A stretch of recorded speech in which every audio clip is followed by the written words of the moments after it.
जिसका इंतजार था वो टाइम आ गया है। अभी सिलेक्शन लिंक जो एसएसबी का है वो ओपन हो चुका है एंड आई एम श्योर कि आपने जो अपना डेट है वो सेलेक्ट कर लिया होगा। अगर नहीं किया है तो please go fast, select a date of your own choice, otherwise बाद में आपको उनकी मर्जी का डेट मिलेगा, फिर आप परेशान रहोगे कि मेरे एग्जाम है या मेरा कुछ और इश्यूज है।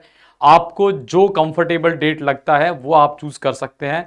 किसी फालतू के टेंशन में नहीं आ रहा है कि ये डेट चूज करूं क्या वो डेट चूज करूं। All dates are good provided आपका कोई प्रायर कमिटमेंट ना हो उस टाइम पे, आपके कोई बोर्ड के एग्जाम, प्री बोर्ड प्रैक्टिकल्स, कुछ और टेस्ट, कोई ट्रैवलिंग, घर में इवेंट, ये सारी चीजों का ध्यान रखते करना है ना। मेन इंपॉर्टेंट है कि अभी इसके साथ साथ साथ में आपको ये भी होगा कि आपको अपना PIQ फॉर्म फिल करना है। This is very important task and that's why I'm making this video, so that you should not carry out some common mistake which candidates make it up. पहले क्या होता PIQ फॉर्म आप selection centre में जाने के बाद अपने SSB board में स्टेज 1 क्लियर करने के बाद इमीडिएटली वहां पे ऑफलाइन मोड में यानी कि हैंड राइटिंग से भरते थे। आज भी काफी बोर्ड में वही प्रैक्टिस फॉलो हो रहा है, बट अभी ऑनलाइन भी स्टार्ट हो गया है। तो यू कैनॉट हैव कि यहाँ पे कुछ और भर रहा हूँ वहां कुछ और भर रहा हूँ, पहले तो वो बहुत जरूरी है। So before I starting this class and I just want to tell you कि अगर पॉसिबल है नेट पे से कहीं से भी, नहीं तो इसी वीडियो के डिस्क्रिप्शन में मैं एक PIQ फॉर्म का फॉर्मेट डाल दूंगा, आप उसको डाउनलोड कर लो और उसको पहले इसको ऑनलाइन भरने से पहले ऑफलाइन बैठ के पूरा भरना है। जब वो क्लियर हो जाएगा आपको उसके बाद ही ऑनलाइन भरना है। I will tell you how to go ahead with this filling of this PIQ form. आपको कोई भी प्रॉब्लम है, अगर आपको ये भी लगता है कि सर एक अलग से क्लास कंडक्ट कर लीजिए personalize where we can have some Zoom session and all, I mean live session where I can tell you I can also do that also. Provided if I get some request more than maybe 100 requests, I can go ahead with the classes. क्योंकि यहाँ पे जो बच्चा है उसको तो हमने बताया ही and we have taught also how to fill this PIQ forms and all.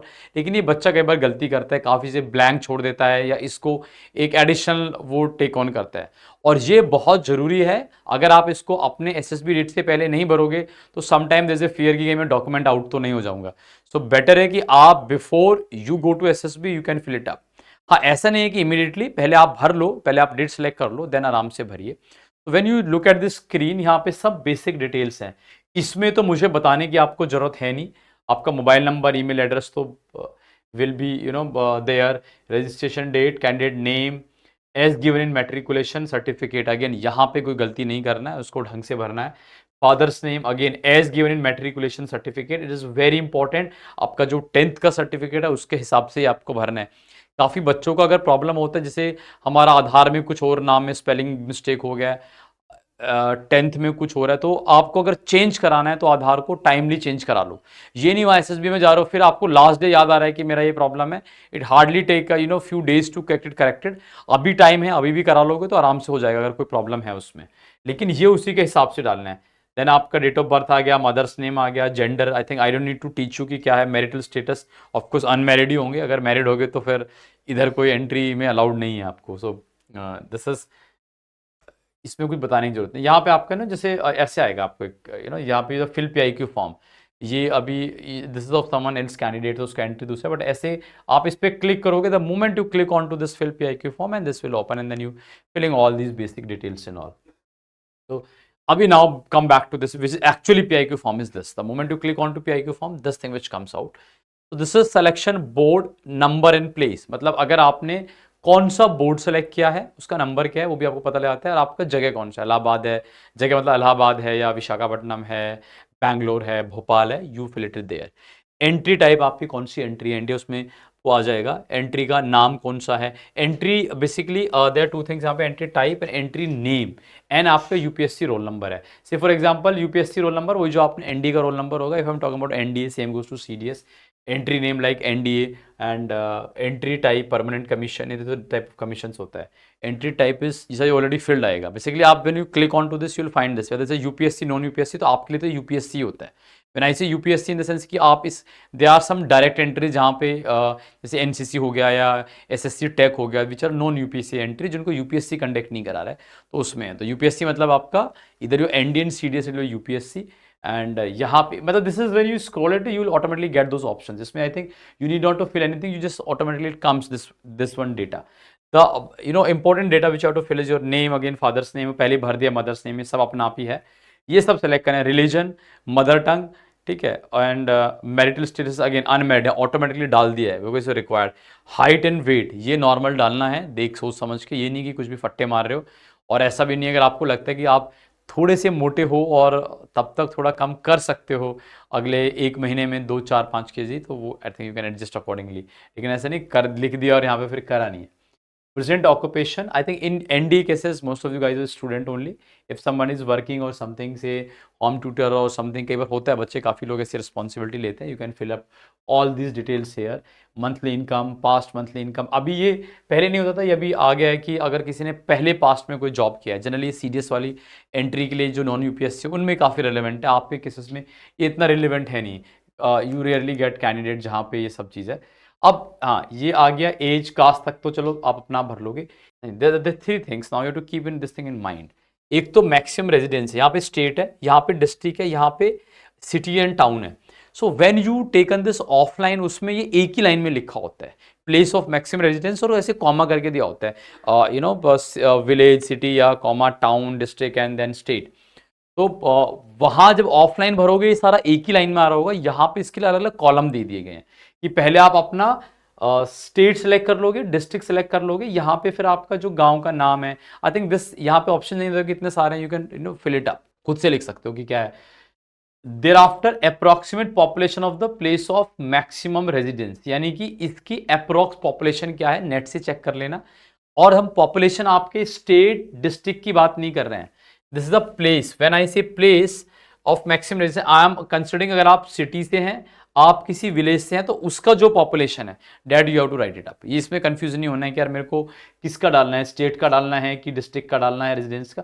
जहां पे आप जो घर है, लेकिन आप गांव, किसी गांव में रह रहे हो, जो जैसे आपका एक गांव का नाम जैसे सुराना हो गया, वो गाजियाबाद डिस्ट्रिक्ट में है, तो अगर सुराने गांव का पॉपुलेशन 10,000 है तो 10,000 उस गांव का डालना है। किसी गांव का 2-4 हज़ार है। कई बार ऐसा भी लगता है कि मेरा गांव डिस्ट्रिक्ट से थोड़ा ही दूर है, 2-4 किलोमीटर दूर है, but it is a separate village, तो उसका है। अगर वो उसका पार्ट है, काफ़ी सारे सिटी वाले एड्रेस हैं, suppose I am staying somewhere in Ghaziabad district only, may be Noida में, तो मैं अगर उस डिस्ट्रिक्ट के अंदर मेन सिटी में रह रहा हूँ, तो सिटी का फिर वो पॉपुलेशन आपको अप्रोक्स डालना होता है। इससे ये जानने को मिल रहा है असेसर को कि you are actually resident of what kind of a place, आपकी जो अपब्रिंगिंग हुई है, मैक्सिमम टाइम आपने गांव में निकाला है कि शहर में निकाला है। ठीक है, तो वो है सेम, यही चीज़ अभी रेप्लीकेट होगा। ये मैक्सिमम रेजिडेंस आ गया, अभी आपका आ गया approximate population of the place of permanent residence. अभी आपका परमानेंट रेजिडेंस ऐसे आ गया है। फिर आपका ये आ जाएगा इसमें एक होता है करंट रेजिडेंस। तो 3 residence you have to fill it up, maximum, permanent and current. ये अलग अलग भी हो सकते हैं, सेम भी हो सकते हैं। जैसे कोई बच्चा अभी बीटेक में फर्स्ट ईयर में गया है, हॉस्टल में गया, एडमिशन शिफ्ट हो गया किसी कॉलेज में, तो करंट रेजिडेंस उसका उस जगह का हो गया है, अभी पढ़ने के लिए कहीं बाहर गया हुआ है, या फैमिली अभी लेटेस्ट कहीं पे शिफ्ट हुई, तो अभी कहाँ रह रहे हो, मोस्ट ऑफ योर टाइम कहाँ पे गया है। हो सकता है कि अपने फादर के साथ रहो, कहीं पे पोस्टिंग रहा है, वहां आपका मोस्ट ऑफ द टाइम रहा है, but that was not your permanent address. Permanent address किसी गांव या शहर में हो सकता है। तो आपको तीनों अलग अलग हैं, इनका same details you have to fill it up here. And there after we come to जो परमानेंट प्ले आपका रेजिडेंस है, वो एक डिस्ट्रिक्ट हेडक्वार्टर है कि नहीं है। मतलब वो डिस्ट्रिक्ट हेडक्वार्टर ऐसे नहीं है कि आप कोई भी जगह है तो उसको यस और नो कर दोगे।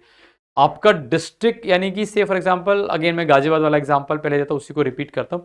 Ghaziabad is a district. So if you actually staying in Ghaziabad, it's a district headquarter. You staying slightly away, say for example, there is another town, Modi Nagar or Muradnagar, or maybe a village, then these are not the district headquarter. So they are, you may be staying in a city which is not a district headquarter. तो इससे बस ये पता लगता है, ठीक है। So I think you just fill it up. Thereafter comes again very important, marital status of your parents. मतलब marital relationship, not status. Sometimes you know, option से क्लियरली है, they may be staying together, they may be separated, they may be divorce, और कई बार अगर किसी एक parent की death हो जाती है तो सिंगल पेरेंट एंड ऑल। यहाँ पे आप ये डाल सकते हो।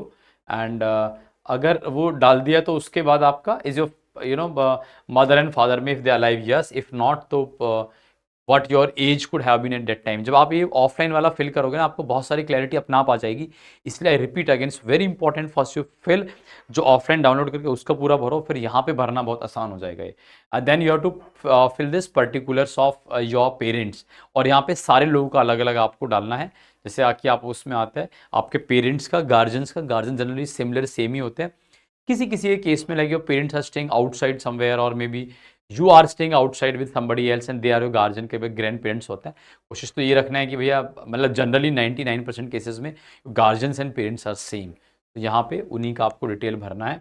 सो these detail will continue keep coming, उसमें क्या था सारा का सारा, ठीक है। Now coming back to your own education system, वो उसमें पेरेंट्स का भर दिया, यू कैन कीप फिलिंग है, जब आप जाओगे उसमें स्क्रॉल करोगे तो सबका भरना है, वो सिबलिंग्स का भी भरना होता है उसमें, मदर का, फादर का, इनका मंथली इनकम आपका क्या है, वो सारी details, and there after we come to this. इसमें क्या है कि एजुकेशन रिकॉर्ड, अब your education we are talking about right now, ठीक है। इसमें I think it's is very self explanatory क्या है, something which you have to keep in mind is, जैसे यहाँ पे कई जगह ना एग्जाम्पल दिए हुए हैं, सो अगर यहाँ पे एग्जाम्पल से आपका डिवीजन है, first division, I hope everyone is aware, anyone who is having 60% and more is called first division. So first मतलब ऐसे वन नहीं लिखना है, एग्जाम्पल में FIST फर्स्ट लिखा है ना, तो आपको सेम ही लिखना है, तो ये ऐसे वाले नहीं कर देना कि यहाँ पे कुछ जो एग्जाम्पल दिया उसी को, and that is the basic I mean intelligence which you can make it out. Percentage अगर यहाँ पे ऐसे नंबर में दिया तो उसी में लिखना है। मार्क्स आपका बोर्ड जैसे CBSE, ICC, या अगर आपका कोई स्टेट बोर्ड है या कोई आपकी यूनिवर्सिटी का नाम है, जैसे हरियाणा बोर्ड है तो आप वहाँ पे लिख सकते हो, या आपका यूपी बोर्ड है तो आप लिख सकते हो यूपी बोर्ड। ये मीडियम ऑफ इंस्ट्रक्शन हिंदी रहा, इंग्लिश रहा है, ठीक है। आप बॉर्डर थे क्या, डे स्कॉलर थे, बेसिकली रोज अप एंड डाउन है कि वहीं पे हॉस्टल में रहते थे। Outstanding achievement if any, again this is very important column, यहाँ पे एजुकेशन की बात हो रही है, तो आउटस्टैंडिंग अचीवमेंट में only for the education, you will not start writing here like मैं तो क्लास का मॉनिटर था या मैंने वो स्पोर्ट्स में ऐसा कर लिया उस क्लास में, no, you are talking about इस एजुकेशन के मामले में, like you know you got some highest marks in some particular subject, you be topper of your schools, all these we are talking about this. और may be पढ़ाई से related से आपका olympiad का सपोज फॉर एग्जाम्पल हो गया, आपने कुछ अच्छा किया तो वो भी एक तरह से एजुकेशन में आ गया, तो you can put it up hair, ठीक है। So now with this, I hope you understand this. तो अभी now we'll move to the next. अभी आप गेम्स एंड स्पोर्ट्स में हैं, यहाँ पे अब एक चीज़ आप जो नोट करोगे, again very important, if I go back, यहाँ पे ना कुछ स्टार्स लगे हुए हैं, ये कंपलसरी फिल करना है, इसमें नहीं है, आपका है तो भरना है, नहीं तो नहीं है, सेम यहाँ पे नहीं है। और कई बार बच्चा सोचता है कि जल्दबाजी करने में कि इसके बिना भी कर सकता हूँ और ये जमा करता है, this is the one of the biggest mistake if you are making it up, you are not leaving this blank just because you want to fill it submit. I am not saying कि झूठ बोलना है, गलत भरना है, लेकिन आप खाली इसलिए नहीं छोड़ सकते क्योंकि जल्दी से फिल करना है, कुछ भी करके डाल दो, नहीं। आपने अगर कोई खेला है, जिस लेवल पे खेला आप यहाँ लिखोगे, आपका games and sports which you are talking about, and जो ऐड यहाँ ऑप्शन है, कई बार आपका ऐसा नहीं कि एक ही गेम्स एंड स्पोर्ट्स होगा, you may have 2, 3, 4, please you keep on adding it here this column and then you keep filling, we have the live class if you required, ठीक है। कैसे भर सकते हैं, यहाँ पे भरना है आपका कितना पीरियड के लिए, मतलब पीरियड में दो तरह से भर सकते हैं, तो आप ड्यूरेशन की 4 साल 2 साल, या फिर आपका कि किस ईयर से किस ईयर तक आपने खेला है, उसमें भी आउटस्टैंडिंग अचीवमेंट क्या रहे हैं, स्कूल कॉलेज यूनिवर्सिटी किस लेवल पे आपने किया है, same goes to your hobbies and interest, ठीक है। यहाँ पे लिखा हुआ है use comma in more than one, यानी कि इसमें ऑप्शन नहीं है बहुत सारा अलग अलग ऐड करने का, आप एक ही में लिख दीजिए कॉमा कर करके, जो भी आपने वो यहाँ पे हॉबीज एंड इंटरेस्ट में भर देना है। और आप वो जो ऑफलाइन वाला फॉर्म देखोगे वहाँ पे भी सिर्फ एक सिंगल लाइन दिया होता है, कॉमा कर करके आप लिख देते हो, क्योंकि इसमें हम ये नहीं जा रहे हैं आउटस्टैंडिंग अचीवमेंट में, इसमें सिर्फ हॉबीज एंड इंटरेस्ट तो अपने मन उसके लिए करना है, वो गेम्स एंड स्पोर्ट्स में hobbies and interest is slightly different, and there after come to the position of responsibility if you hold in NCC scouting sports, हो सकता है आपका NCC ना रहा हो, स्काउटिंग ना रहा हो, बट स्पोर्ट्स तो आपने खेला है, उसमें लाइक कैप्टन, वाइस कैप्टन, और may be extra curricular activity, और किस इनमें भी नहीं तो किसी और चीज में, से for example class monitor, house captain, all these things comes here, ठीक है। तो यहाँ पे आप ऐसे करके, यहाँ पे लिखा भी है class monitor, cricket, you know captain, team lead, अगर किसी में आपने किया होगा तो इस तरह से आप वो चीज़ कर सकते हो।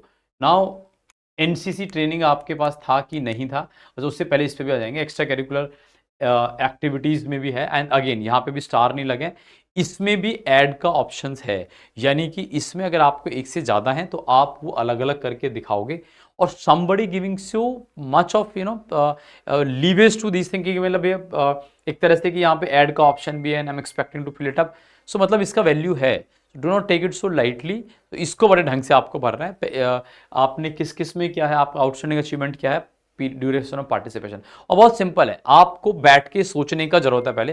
कई बार बच्चा ना सच में अपने अचीवमेंट्स को मानता नहीं है अचीवमेंट, या उसको लगता है कि यार मैं कोई गेम खेला है, मैंने को कोई सर्टिफिकेट नहीं है अभी, या मैंने उस लेवल पे अपने आप को रिप्रेजेंट नहीं किया, मैं स्टेट एंड नेशनल पे गया हूँ, तो क्या मुझे भरने का जरूरत है, yes you need to fill it up. आपने किसी भी लेवल पे खेला, आपने कैजुअल लेवल पे खेला हो सकता है, आपने you know school college level पे खेला होगा, तो आई वांट टू नो कि एज एन असेसर कि यार whether you are actively involve in to all this activity और नॉट, तो ऐसे इसलिए खाली नहीं छोड़ना है।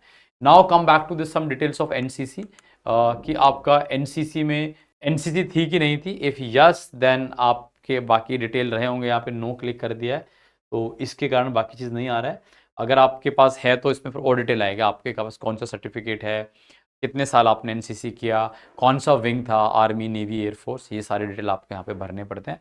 अगर नो है तो फिर then this will not come. Nature of commission is the permanent and short service commission, आपका जो भी है आप यहाँ पे लिखोगे। Choice of services is about army navy air force, आपकी फर्स्ट प्रायोरिटी क्या है वो यहाँ पे आपको डालनी होती है।